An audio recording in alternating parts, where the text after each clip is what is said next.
नमस्कार दोस्तों, जय श्री कृष्णा। आप सभी का स्वागत है हमारे YouTube चैनल गुरु भारद्वाज में। दोस्तों, आज मैं आपको बताने जा रहा हूं कि लग्नेश जब नवम भाव में बैठता होता है तो उसका क्या फलादेश है, यानी कि उसका प्रिडिक्शन क्या है।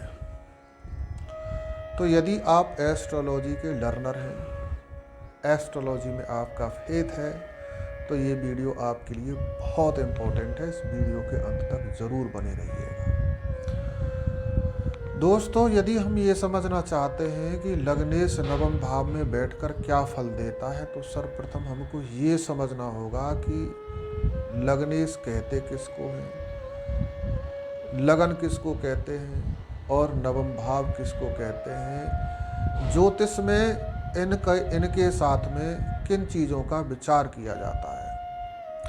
दोस्तों, जो लगन है किसी भी जातक की कंप्लीट आइडेंटिटी है, इंट्रोडक्शन है। यानी कि जो जन्म पत्री आपके सामने आई है, उस कुंडली के प्रथम भाव से यानी लगन से उस व्यक्ति के बारे में आपको कंप्लीट जानकारी मिलेगी। जातक का शरीर कैसा रहेगा, यानी कि वो लंबे चौड़े कद वाला रहेगा, मध्यम कद वाला रहेगा या छोटे कद का रहेगा, वो दुबला पतला रहेगा या वो फैटी रहेगा, उसके नैन नक्श कैसे होंगे और उसका रंग कैसा होगा, वो परिश्रमी होगा, वो आलसी होगा, उसका बिहेवियर कैसा होगा, वो शक्तिशाली रहेगा या कमज़ोर होगा। इन सभी चीज़ों की जानकारी आपको लगन से मिलती है। ये कह सकते हैं कि ये जन्म कुंडली का बीज है। जैसे बीज के आधार पर ही निर्धारित किया जाता है कि इसमें से कैसा पौधा निकलेगा। वो फूल देने वाला होगा, फल देने वाला होगा, पत्तियां देने वाला होगा, कांटे देने वाला होगा। इस चीज़ का निर्धारण बीज करता है। जैसा बीज होता है, जैसा भूमि में बीज डाला जाता है, वैसा ही वृक्ष बन के हमको मिलता है। तो उसी प्रकार जो जन्म कुंडली में लगन है, वो किसी भी जातक का बीज है, वहाँ से जीवन प्रारंभ होता है। जैसी लगन में राशि पड़ी होगी और जिस लगन का जो स्वामी होगा, राशि का जो स्वामी होगा, वैसा ही व्यक्ति का जीवन रहेगा। तो आप समझ सकते हैं कि जन्म कुंडली में जो प्रथम भाव लगन है उसका कितना बड़ा महत्व है। और लगन में जो राशि पड़ी होती है, प्रथम भाव में जो राशि पड़ी होती है, उस राशि के स्वामी को ही ज्योतिष की भाषा में लग्नेश कहा जाता है। तो लगन और लग्नेश जैसे होंगे, व्यक्ति के जीवन में झुकाव भी वैसा ही रहेगा, उधर ही उसका झुकाव होगा। अब हम विचार करते हैं नवम भाव का कि ज्योतिष में नवम भाव का किन किन चीज़ों से संबंध है। सबसे पहले संबंध है नवम भाव का धर्म से। धर्म एक बहुत व्यापक शब्द है। यदि हम धर्म की ही व्याख्या करने लग जाएं तो ये वीडियो बहुत लंबा हो जाएगा, लेकिन सारांश में मैं आपको ये बता देता हूँ कि धर्म का मतलब केवल पूजा पाठ ही नहीं है, किसी संप्रदाय विशेष की जानकारी रखना ही नहीं है। यद्यपि इन चीज़ों का विचार भी इसी नवम भाव से किया जाता है, परंतु केवल इतना सीमित नहीं है। उसके अलावा भी, इस धर्म के अलावा भी एक धर्म होता है। जैसे संबंधों का धर्म है, पुत्र का धर्म, पिता का धर्म, माता का धर्म, पति का धर्म, पत्नी का धर्म, बहन का धर्म, और एक राष्ट्र के नागरिक का धर्म, आत्मा का धर्म, और हमारे शरीरों के अंग जो हैं उनका धर्म। जैसे आँख का धर्म देखना है, कान का धर्म सुनना है, नाक का धर्म सूंघना है, जीभ का धर्म बोलना है और रसों का स्वाद लेना है, हाथ का धर्म कर्म करना है। उसी प्रकार से अनेकों धर्म हैं।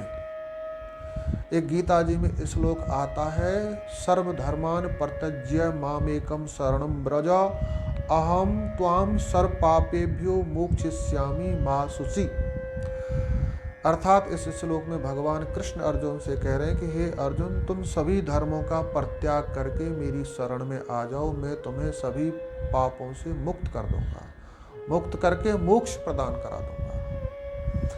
तो ये जो धर्म की बात है, केवल ये धर्म नहीं है जो पूजा पाठ है, उसके अलावा भी बहुत सारे धर्म एक जीवात्मा से जुड़े हुए हैं। उन सभी धर्मों का विचार नवम भाव से किया जाता है। यानी कि व्यक्ति अपने संपूर्ण धर्मों का नियम से पालन करने वाला होगा या नहीं होगा, इस चीज की जानकारी आपको आपकी कुंडली का नवम भाव बताएगा, या किसी जातक की कुंडली का नवम भाव बताएगा। जब हम इस भाव से धर्म का विचार कर रहे हैं, तो पाप का विचार भी, अधर्म का विचार भी इसी से किया जाएगा। क्योंकि जिस प्रकार अंधकार प्रकाश की अनुपस्थिति का नाम है, उसी प्रकार से धर्म की अनुपस्थिति का नाम ही अधर्म है। जिन इंद्रियों से हम धर्म करते हैं, यही इंद्रियां पाप भी करा देती हैं। तो यदि किसी का नवम भाव पीड़ित है, तो ये व्यक्ति अधर्मी हो जाएगा। और व्यक्ति के भाग्य की बात करें तो भाग्य स्थान भी नवम भाव ही है। किसी के भाग्य को नापना है, ये व्यक्ति भाग्यशाली होगा या अभागा होगा, इसका विचार भी हमारी कुंडली का नवम भाव ही बताता होता है। और उच्च स्तरीय शिक्षा, जो हायर एजुकेशन है, उसका विचार भी नवम भाव से ही किया जाता है। और धर्माध्यक्ष, किसी भी धर्म विशेष के व्यक्ति जो उच्च पद पर हैं, उस धर्म में उनको उच्च प्रतिष्ठा प्राप्त है, उस चीज का विचार भी, उस चीज का ज्ञान भी हमको नवम भाव ही देता है।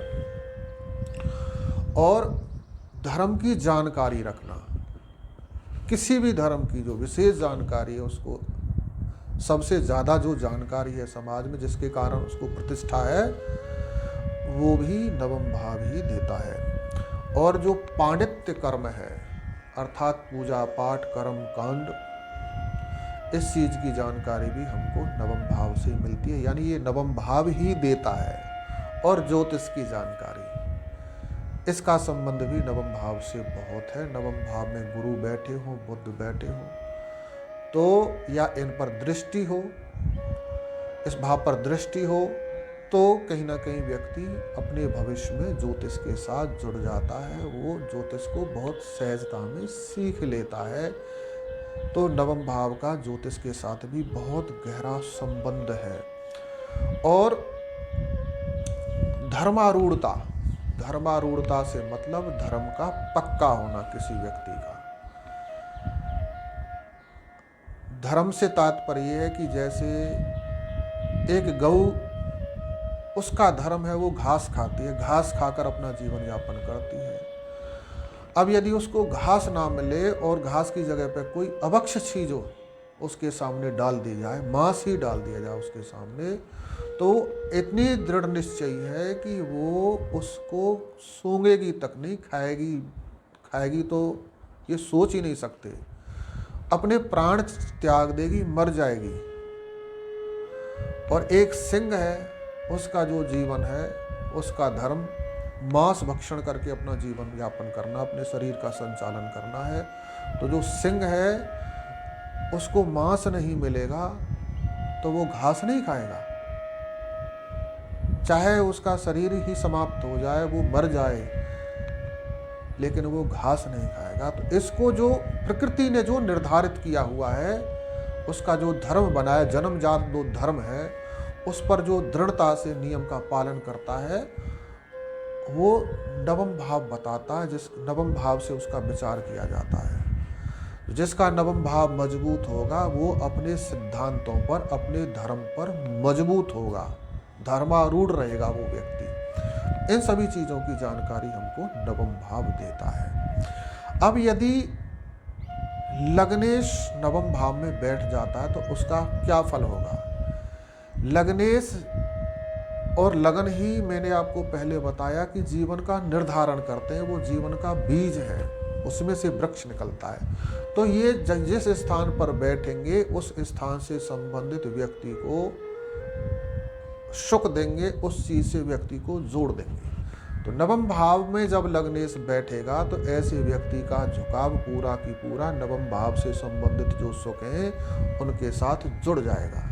यदि लग्नेश यहाँ पर स्वस्थ अवस्था में है, यानी अंश उसके अच्छे हैं, और जो 6 प्रकार के जो बल बताए गए हैं, काक बल, दृक बल, स्थान बल, चेष्टा बल, नैसर्गिक बल और दिक बल, ये सब 6 प्रकार के बल यदि उसको प्राप्त हैं और कोई पापी ग्रह उसके साथ नहीं है, मित्र राशि पर बैठा है, तो ऐसा व्यक्ति धर्माध्यक्ष होता है। उच्च स्तर की उसको शिक्षा प्राप्त होती है। जैसे करपात्री जी को धर्म का बहुत गूढ़ ज्ञान था, ऐसे ही इस व्यक्ति की स्थिति होती है। नवम भाव में जब लग्नेश बैठेगा तो इस व्यक्ति का जो जीवन स्तर है वो बहुत उच्च स्तर का होगा, और ऐसा व्यक्ति धार्मिक भी होगा और उसकी प्रतिष्ठा भी होगी। लोग उसको देव समान पूजेंगे, बड़े सम्मान के साथ उसका नाम लेंगे, और ऐसा व्यक्ति एक बहुत उच्च स्तर का टॉप लेवल का एस्ट्रोलॉजर भी बन सकता है। तो नवम भाव से संबंधित जितने भी सुख हैं वो सब उसको प्राप्त हो जाएंगे। उसकी आर्थिक स्थिति को भी ये बहुत अच्छा बना देगा और वो बहुत भाग्यशाली व्यक्तियों में गिना जाने वाला रहेगा। परंतु यदि नवम भाव में लग्नेश पीड़ित हो जाता है, शत्रु ग्रह की राशि पर आकर बैठता है, या पाप ग्रह के साथ बैठता है, या पाप ग्रह द्वारा देखा जाता है, या अस्त अवस्था में है, 6 प्रकार के जो बल हैं उनसे हीन है, तो ये व्यक्ति धर्म विरोधी हो जाएगा, पापाचारी हो जाएगा, और जितने भी नवम भाव से संबंधित सुख हैं उन सब से दूर हो जाएगा, भाग्यहीन हो जाएगा, आजीवन धर्म विरोधी काम करता रहेगा, भिक्षाटन पर ये जीवन यापन करने वाला होगा। तो नवम भाव से लग्नेश का संबंध जब जुड़ेगा, यानी लग्नेश नवम भाव में बैठेगा, यदि शुभ स्थिति में है तो उसको शुभ परिणाम प्राप्त हो जाएंगे सारे के सारे नवम भाव से संबंधित। यदि यहाँ पर कमजोर होगा तो इन सभी सुखों से वो विहीन हो जाएगा, इन सभी सुखों की उसको कमी रहेगी। इस प्रकार से दोस्तों लग्नेश नवम भाव में बैठकर क्या फल देगा, इसका जो फलादेश का जो मूल सारांश यही है कि निर्धारित करेगा कि लग्नेश नवम भाव में बैठा कैसा है। दोस्तों ऐसे बहुत सारे टॉपिक आपके लिए हम लेकर आते रहेंगे, तो हमारे चैनल से जुड़े रहिए परमानेंट। यदि आपने अभी तक हमारे चैनल को सब्सक्राइब नहीं किया है तो इसको सब्सक्राइब भी कर लें। यदि वीडियो आपको अच्छा लगता है तो लाइक, कमेंट और शेयर करना बिल्कुल भी ना भूलें, क्योंकि इसमें अपना कुछ नहीं जाता है। और आने वाले समय में हम एस्ट्रोलॉजी की ऑनलाइन क्लास भी शुरू करने वाले हैं। यदि आप एस्ट्रोलॉजी सीखना चाहते हैं, आपको हमारा तरीका अच्छा लगता है, तो हमारे वीडियो के कमेंट बॉक्स में या डिस्क्रिप्शन से नंबर लेकर हमको जय श्री कृष्ण लिखकर भेजें। यदि आपकी किस्मत साथ देती है तो आप हमारे लकी 100 स्टूडेंट्स में शामिल हो सकते हैं, और आप नहीं भी चाहते हैं तो वीडियो से आप लाभ उसका पूरा उठा सकते हैं। आपने वीडियो को अंत तक देखा, इसके लिए आपका बहुत बहुत धन्यवाद। जय श्री कृष्ण।